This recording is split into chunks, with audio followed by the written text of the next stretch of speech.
Saudara, salah satu fokus PJ Bupati Musi Banyuasin saat ini ialah penuntasan kemiskinan ekstrim yang terjadi di Kabupaten Musi Banyuasin.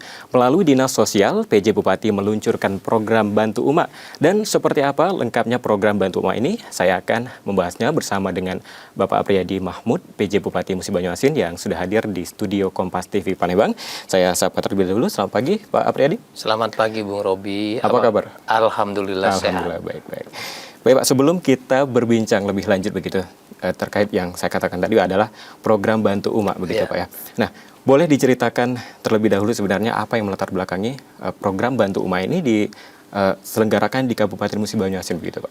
Jadi begini Mas Robi, jadi program Bantu Uma ini adalah salah satu kami menjalankan instruksi dari pimpinan. Dalam hal ini Presiden Republik Indonesia Pak Jokowi melalui Impres nomor 4 tahun 2022 beliau memerintahkan atau meminta kepada pimpinan-pimpinan di daerah ini melalui dana APBD yang ada agar membantu pemerintah untuk menuntaskan permasalahan kemiskinan ekstrim yang ada di daerahnya masing-masing. Dan salah satunya misalnya di Kabupaten Musi Banyuasin. Karena kalau tidak dibantu, diintervensi melalui dana APBD, tentu mereka ini akan tetap menjadi masyarakat yang berkategori masyarakat miskin ekstrim, adalah masyarakat yang memang tingkat pendapatannya jauh di bawah pendapatan rata-rata, dan ini harus dibantu untuk meningkatkan supaya mereka ini tidak lagi masuk kategori miskin ekstrim. Baik. Artinya bantuan ini dikhususkan bagi masyarakat miskin ekstrim begitu Pak ya. Nah, sebenarnya adakah data jumlah masyarakat miskin di Kabupaten Musi Banyuasin? Apakah ini terjadi peningkatan atau justru menurun begitu Pak? Untuk tahun 2023 ini terjadi penurunan. Jadi hasil pendataan yang kami dilakukan oleh pemerintah pusat melalui program P3KE bahwa masyarakat miskin ekstrim di Musi Banyuasin ini terjadi penurunan dan jumlahnya sekarang itu ada 9.941 kakak, lebih kurang di angka 29.000 jiwa yang masuk kategori miskin ekstrim yang masuk dalam desil 1 bahkan di bawah desil 1 yang memang perlu dibantu, diintervensi lebih kuat lagi oleh pemerintah baik melalui APBD maupun melalui program APBN. Artinya ini juga kabar baik karena terjadi penurunan begitu Pak. Ya. Sebenarnya faktor yang menyebabkan terjadinya penurunan ini apa saja Pak? Pertama, faktor yang menyebabkan masyarakat miskin ekstrim turun di Kabupaten Musi Banyuasin ini memang ada beberapa program, misalnya program bantuan tunai yang dilakukan oleh pemerintah daerah, kemudian ada bantuan RTLH, rumah tidak layak huni, kemudian ada bantuan kelompok usaha bersama itu, kemudian ada bedah rumah dan lain sebagainya. Jadi memang banyak program-program bantuan yang kita lakukan untuk masyarakat yang masuk kategori miskin ekstrim. Tapi memang karena jumlah masyarakat ini juga lumayan banyak, bantuan-bantuan ini tidak bisa mengcover semuanya. Oleh karena itu kita jalankan program khusus di tahun 2023 ini.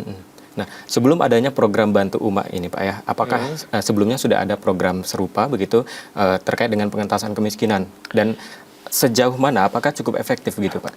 Kalau sebelum kami meluncurkan program Bantu Uma ini, memang kita sudah punya program-program lain, tapi kelihatannya program ini belum begitu mengintervensi ke dalam. Artinya ke masyarakat miskin ekstrim itu belum begitu dalam kita mengintervensinya, sehingga bantuan-bantuan ini tidak memberikan dampak atau pengaruh yang signifikan terhadap kepada masyarakat miskin ekstrim di Musi Banyuasin, sehingga keberadaan masyarakat miskin ekstrim di Musi Banyuasin ini masih kelihatannya sangat jelas kelihatannya karena programnya juga tidak begitu dalam menyentuhnya. Nah, oleh karena itu di 2023 ini kita coba, di samping ada bantuan pemerintah pusat melalui program PKH, PLT dan lain sebagainya. Nah, kami Kabupaten Musi Banyuasin karena ada instruksi Presiden itu, kami melakukan program namanya Bantu Uma. Baik. Nah, kalau mendengar dari dana yang digelontorkan ini mencapai 32 miliar rupiah begitu, dan ini berasal dari APBD Musi Banyuasin tahun 2023 begitu. Nah, skema penyalurannya nanti seperti apa dan ini bekerja sama dengan siapa saja Pak? Jadi begini Bung Robi, inspirasi program Bantu Umak ini kan kita melihat bahwa hasil pendataan dari BPS bahwa masyarakat miskin ekstrim kita ini kan mereka ini rata-rata penghasilannya jauh di bawah standar sehingga mereka masuk kategori miskin ekstrim. Dan kami melakukan ini, Bantu Umak ini namanya adalah bantuan tunai. Bantuan tunai untuk masyarakat miskin. Jadi kalau disingkat, kalau bahasa Sekayu itu Bantu Umak. Bantu Umak. Baik. Jadi program ini kita laksanakan dengan bekerja sama dengan Bank BRI.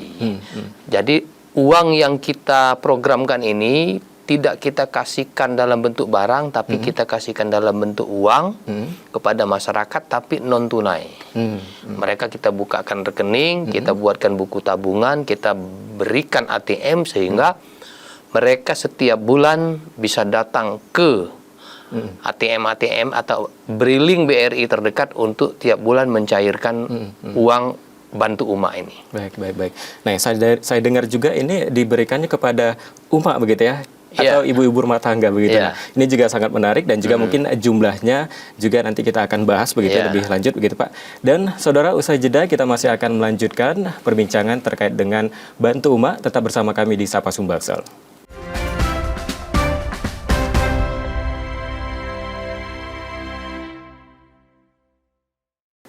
Terima kasih Anda kembali menyaksikan Sapa Sumbaksel, saudara, dan kita lanjutkan perbincangan bersama dengan Bapak Apriyadi Mahmud, PJ Bupati Musi Banyuasin. Baik Pak, kita lanjutkan lagi Pak. Nah, mungkin ini yang menjadi pertanyaan juga, mungkin dari masyarakat juga begitu. Jika sudah ada, mungkin sebelumnya juga sudah ada program-program dari pemerintah terkait dengan bantuan sosial begitu. Nah, apakah untuk Bantu Umak ini mereka juga masih bisa dapat begitu kalau mereka sudah mendapatkan bantuan sebelumnya begitu? Jadi bisa. Jadi kalau mereka sudah mendapatkan bantuan dari pemerintah pusat, kalau dia masuk kategori miskin ekstrim, juga akan dapat juga Bantu Umak dari program APBD Kabupaten Musi Banyuasin. Dan program APBD ini mengcover semuanya. Yang di luar itu yang tidak menerima di program pemerintah pusat ini bisa kita masukkan di program Bantu Umak ini. Baik. Nah Pak, ini kan tercatat 9,4 ribu kepala keluarga atau 16,4 ribu jiwa yang menerima manfaat bantuan ini begitu Pak. Nah, bagaimana verifikasi begitu Pak untuk pendistribusian sehingga ini benar-benar yang menerima manfaat ini benar-benar yang membutuhkan begitu Pak? Jadi Mas Robi, ini kami mendapatkan 9.941 kepala keluarga itu setelah berapa kali dilakukan pertemuan atau diverifikasi hasil pendataan, kemudian kita verifikasi melalui camat, kemudian melalui Kades, kemudian melalui tim kita di lapangan, sehingga keluarlah angka 9.941. Karena sebelumnya itu ada kepala desa, karena datanya kan ya namanya human error lah, tapi tidak terlalu. Nah, setelah disepakati data ini, maka inilah yang akan kita berikan bantuan. Baik. Nah, siapa penerima bantuan ini? Memang kepala keluarganya laki-laki, tapi yang menerima bantuan ini adalah istrinya, ibu-ibu. Makanya dibilang program Bantu Umak. Jadi kami bukakan rekening atas nama ibu, juga ATM-nya atas nama dipegang oleh ibu-ibu dan tidak boleh diterima oleh bapak-bapak. Dan uang ini sudah saya wanti-wanti kepada ibu-ibu. Jangan digunakan untuk kepentingan lain. Kenapa ini diberikan ke ibu? Sebab kalau diberikan ke bapak ini jadinya ke rokok. Nanti oleh bapak-bapak dibawa untuk judi online, macam-macam lah kan. Biasanya untuk main gaple, judi di itu, atau maaf ngomong disalahgunakan misalnya untuk beli narkoba dan lain sebagainya. Nah, oleh karena itu saya wanti-wanti bahwa ini harus diberikan kepada ibu-ibu dan tolong ibu-ibu ini berikan ke bahan-bahan kebutuhan utama.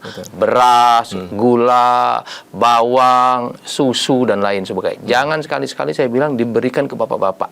Saya selaku pimpinan daerah dan kami semua tim yang mengalokasi anggaran ini tidak rela lah kalau dana yang kami bantukan ini digunakan untuk hal-hal yang tidak memberikan manfaat bagi kesejahteraan keluarga. Betul. Artinya memang benar-benar tepat sasaran begitu, sesuai dengan namanya tadi Bantu Umak. Jadi ini ibu-ibu yang mengatur begitu untuk kebutuhan sehari-hari begitu. Nah, ini bantuan ini diberikan untuk nominalnya sendiri Pak ya, ada sebanyak 325.000 rupiah begitu. Nah, ini apakah diberikan untuk per jiwa atau per kepala keluarga?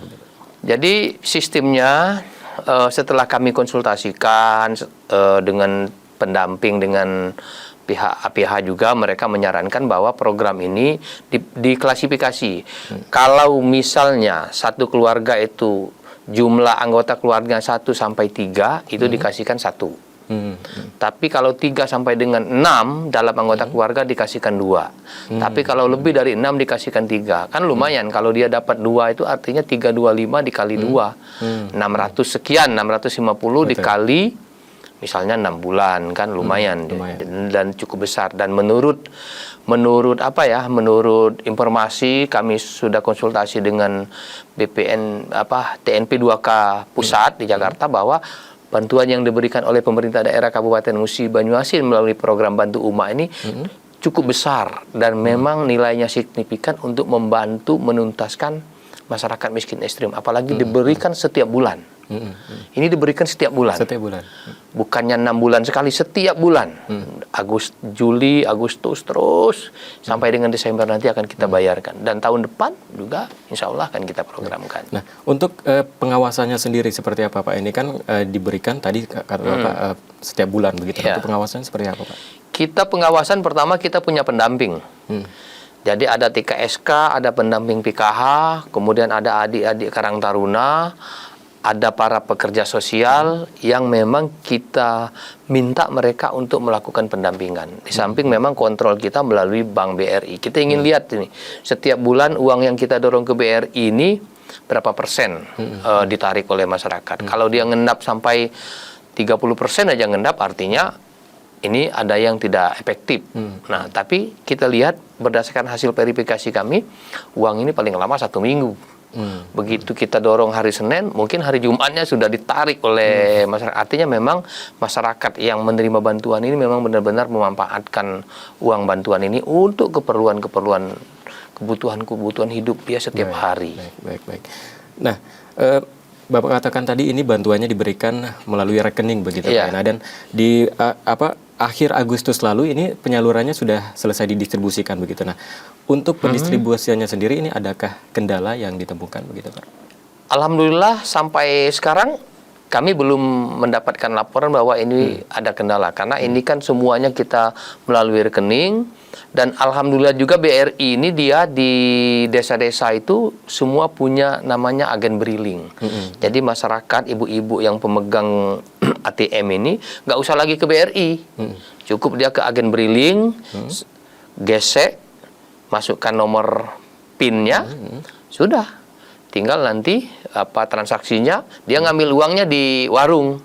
Di warung. Nanti pemilik warung ini yang pegang agen briling ini akan melakukan penagihan ke BRI. Jadi dibayar dulu baru dirembes nanti istilahnya. Baik. Artinya juga cukup dipermudah begitu Pak ya? Iya. Kenapa kita taruh di warung Mas Robi? Jadi ibu-ibu itu kan begitu gesek biasanya langsung ke belanja kebutuhan. Jadi kadang tuh dia cuma ngitung aja berapa uangnya, 325. Ya udah, saya mau belanja misalnya 200 deh. 200 nih untuk beras, misalnya 5 kilo, untuk gula, untuk kopi, untuk bawang, untuk susu dan lain sebagainya. Ada? Ulang. Jadi memang tidak ada transaksi tunai sepertinya. Memang kita kondisikan seperti itu. Baik Pak. Nah, sebenarnya apa tantangan terbesar begitu untuk pengentasan kemiskinan khususnya di Kabupaten Musi Banyuasin Pak? Ya, sebenarnya tantangan terbesar dalam rangka mengatasi kemiskinan di Musi Banyuasin ini pertama memang sumber daya manusianya ini. Masyarakat miskin ini rata-rata kan tingkat pendidikan. Kaitan dengan tingkat pendidikan, mereka kurang mampu untuk menjadi tenaga kerja, apalagi mau menciptakan lapangan kerja. Itu. Oleh karena itu memang tugas kita untuk meningkatkan kualitas sumber daya manusia ini, pertama pendidikan, kesehatan dan lain sebagainya. Karena ini yang menjadi tantangan terbesarnya. Baik. Bapak, kita masih akan lanjutkan lagi, ini semakin menarik begitu ya topik yang kita bahas begitu ya, saudara. Dan usai jeda kita masih akan melanjutkan perbincangan mengenai program Bantu Uma. Tetap bersama kami di Sapa Sumbaksel.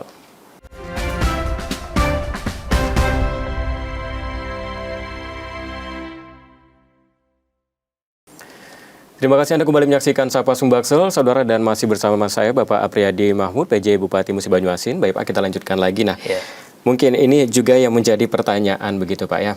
Kenapa harus diberikan bantuan ini secara tunai, kenapa tidak dalam bentuk sembako saja begitu Pak? Jadi begini Bung Robi, dengan segala pertimbangan kenapa kami lakukan ini diberikan dalam bentuk tunai.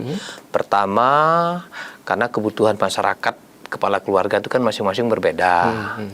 Jadi kita bantuan ini agak fleksibel, kita serahkan ke mereka, tapi dengan catatan tidak boleh dipergunakan untuk belanja yang enggak, misalnya untuk rokok, untuk lain sebagainya. Tapi kalau untuk sembako silakan. Kemudian kedua yang terpenting, untuk menghindari pungli. Yang ketiga, kalau dibelikan sembako, ini rentan akan terjadi manipulasi. Manipulasinya misalnya kalau ini ditenderkan nanti ada markup harga dan lain sebagainya. Oleh karena itu, kami mengambil kebijakan, udahlah lebih baik kita berikan dalam bentuk tunai untuk mengurangi risiko dan ketepatan sasaran. Betul. Baik Pak. Nah, tentu saja yang menjadi goal dari program Bantu Uma ini adalah mengentaskan kemiskinan pada masyarakat miskin ekstrim di Musi Banyuasin begitu. Nah, setelah 6 bulan selesai begitu. Nah, bagaimana untuk mengukur begitu apakah program ini bisa dikatakan sukses begitu Pak? Ya, kita ukur nanti. Karena begini, kenapa program ini kita dorong? Karena biaya hidup masyarakat miskin ekstrim itu kan 320.000 per orang. Kalau tidak kita tambah dengan uang ini, mereka tetap akan berada di sana. Nah, dengan kita tambah dengan uang ini, maka dia akan bergerak keluar dari situ. Jadi kami yakin bahwa dengan program ini, maka kemiskinan ekstrim itu akan jadi nol di Musi Banyuasin. Kalau di daerah lain kita nggak tahu. Kalau dia punya program barangkali bisa, tapi kalau dia nggak punya program seperti ini nggak bisa. Jadi kita mengukurnya dari sana. Baik. Kemudian dana yang kita dorong ke rekening mereka ini ada oleh keluarga yang miskin ekstrim ini dimanfaatkan mereka untuk dijadikan modal. Ya, karena mohon maaf mereka kan sudah mendapatkan bantuan dari program lain. Jadi program ini sifatnya nambah. Nah, artinya dana ini bisa digunakan untuk semacam modal lah bagi mereka. Bisa nama modal 200.000 itu kan lumayan. Betul. Nah, jadi ini memang kita dorong ini untuk memberikan manfaat dan mengajari mereka. Baik. Kemudian keluarga miskin ekstrim, terutama kepala keluarga penerima program ini, di samping mendapatkan bantuan Bantu Uma ini, mereka juga untuk melindungi mereka manakala terjadi hal-hal yang tidak diinginkan, mereka ini kita BPJS-kan. BPJS Ketenagakerjaan namanya. Kenapa? Karena mereka ini rata-rata adalah pencari nafkah sektor informal yang nggak ada yang mau melindunginya.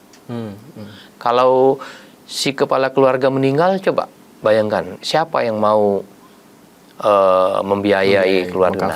Kalau kita BPJS kan dengan dana APBD juga, kalau kepala keluarganya meninggal pada saat dia melaksanakan pekerjaan, itu akan mendapatkan total bantuan dari BPJS Ketenagakerjaan lebih kurang 216 juta.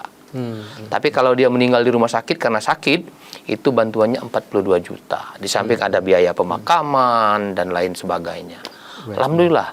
Jadi memang kita cover semua masyarakat miskin ekstrim di Musi Banyuasin ini, kita berikan bantuan dan kita asuransikan. Ya, sekarang ini siapa lagi yang mau memperhatikan mereka kalau tidak kita? Betul. Tugas pemerintah ini sebenarnya salah satunya adalah ini. Betul. Artinya tadi targetnya adalah 0 angka kemiskinan ekstrim di Musi Banyuasin begitu Pak. Nah, apakah program ini akan berlanjut di tahun-tahun berikutnya di tahun 2024 begitu Pak? Dan mungkin ini apakah nanti ada verifikasi ulang begitu atau tetap dengan data yang sama? Jadi untuk konsistensi program, kami di tahun 2024 sudah mengalokasikan kegiatan ini untuk 1 tahun. Alokasi yang kita anggarkan di tahun 2024 itu lebih kurang 72 miliar. Nah, terkait nanti apakah ini perlu diverifikasi, kita melihat petunjuk dari pemerintah pusat nanti. Kalau memang menurut mereka datanya tidak mengalami perubahan, artinya data yang sekarang yang kita pakai. Tapi kalau menurut mereka bahwa ada data terbaru hasil pendataan mereka dan sudah diverifikasi, ya mungkin kita akan melakukan penyesuaian terhadap siapa-siapa yang berhak menerima dan layak untuk menerima program ini. Insya Allah di 2024 kami akan tetap ada program ini. Baik. Nah, mungkin ini dari Bapak sendiri begitu Pak ya, bagaimana dorongan untuk kepada penerima manfaat bantuan ini untuk menggunakan bantuan ini secara sebaik-baik mungkin begitu Pak, jangan sampai diselewengkan begitu Pak, silakan. Jadi gini, kepada masyarakat, karena bantuan ini adalah tujuannya adalah untuk membantu mencukupi kebutuhan. Kebutuhan pokok masyarakat yang masuk kategori miskin ekstrim, maka kami dari pemerintah daerah, saya selaku pimpinan daerah berpesan kepada masyarakat agar memang bantuan ini benar-benar digunakan. Digunakan benar-benar untuk mencukupi kebutuhan. Syukur-syukur kalau bantuan ini bisa digunakan untuk tambahan, misalnya kalau ada yang sudah ada usaha kecil-kecilan karena sektor informal, bisa digunakan untuk menambah modal usaha. Karena lumayan tuh kalau dia orang 3 kan dia dapat orang 4 misalnya dia dapat 2 itu kan 325 kali 2. Nah, artinya penambahannya bisa cukup lah untuk mereka dalam menjalankan kehidupannya melalui program. Jadi harapan kami memang benar-benar agar bantuan yang diberikan oleh pemerintah daerah ini melalui program Bantu Umat ini benar-benar dimanfaatkan secara maksimal oleh masyarakat untuk menutupi kebutuhan keluarga, bahkan bisa untuk menambah modal kalau dia sudah punya usaha. Betul. Nah, mungkin ke depan ini Pak, adakah program yang sudah disiapkan begitu untuk mungkin memperkuat program-program terkait dengan pengentasan kemiskinan di Kabupaten Musi Banyuasin? Apakah sudah disiapkan juga begitu Pak? Untuk 2024 dan tahun-tahun sebelumnya kita sudah sih. Untuk memperkuat program-program seperti ini, kita juga sudah menyiapkan program, baik yang berhubungan langsung dengan masyarakat miskin ekstrim maupun tidak langsung. Misalnya yang tidak langsung itu kita meningkatkan pembangunan infrastruktur. Karena kemiskinan ini sangat erat kaitannya dengan infrastruktur. Kalau jalannya jelek, ya rakyatnya juga akan susah mengeluarkan hasil produksinya, menyebabkan dia miskin. Jadi memang beberapa program baik yang langsung maupun yang tidak langsung memang kita jalankan. Banyak nih program-program ke depan yang sudah kita jalankan. Dan alhamdulillah juga kami ini, Mas Robi, kami kan menjalankan program ini mulai dari Juni 2023. Dan alhamdulillah rupanya apa yang kami lakukan ini kan mendapat perhatian dari pemerintah pusat. Diapresiasi oleh Pak Menteri Dalam Negeri dan Ibu Menteri Keuangan bahwa apa yang dilakukan oleh pemerintah daerah ini terkait dengan stunting, kemudian miskin ekstrim, belanja dalam negeri, dan pengelolaan APBD yang baik, kami mendapatkan apresiasi, diberi bantuan, diberi hadiah dana insentif daerah itu 23 miliar. Wow, luar biasa. Khusus untuk miskin ekstrim ini dikasih alokasi anggaran 6 miliar. Padahal kita juga tidak mengira ini, kita bekerja saja, tapi rupanya pemerintah pusat memberikan apresiasi. Dan nomor 1 untuk wilayah Sumatera. 23 miliar ini paling besar untuk wilayah Sumatera. Jadi 4 komponen ini kami dapat semua. Alhamdulillah. Ini adalah bentuk apresiasi dari pemerintah, dari pimpinan terhadap kami-kami yang ada di daerah ini yang melakukan program-program seperti ini. Baik Pak. Artinya ini masyarakatnya terbantu dan juga program-program yang kita buat juga diapresiasi begitu. Baik Pak. Baik, terima kasih Pak Apriyadi sudah menyempatkan hadir, dan semoga program-program di Kabupaten Musi Banyuasin, khususnya ini program bantuan masyarakat, bisa berjalan dengan baik dan juga tepat sasaran begitu. Sekali lagi terima kasih Pak. Dan saudara, perbincangan tadi menjadi akhir dari Sapa Sumbaksel hari ini. Tetap saksikan Sapa Sumbaksel setiap Selasa dan Kamis pukul 6.30 hingga 7 pagi. Dan bagi Anda yang ingin berbagi informasi, kritik ataupun saran, dapat mengakses media sosial kami di @kompas.tv Palembang. Akhirnya saya Robiansa pamit, terima kasih dan tetap menyaksikan Kompas TV, independen, terpercaya. Sampai jumpa. Terima kasih. Terima kasih Pak.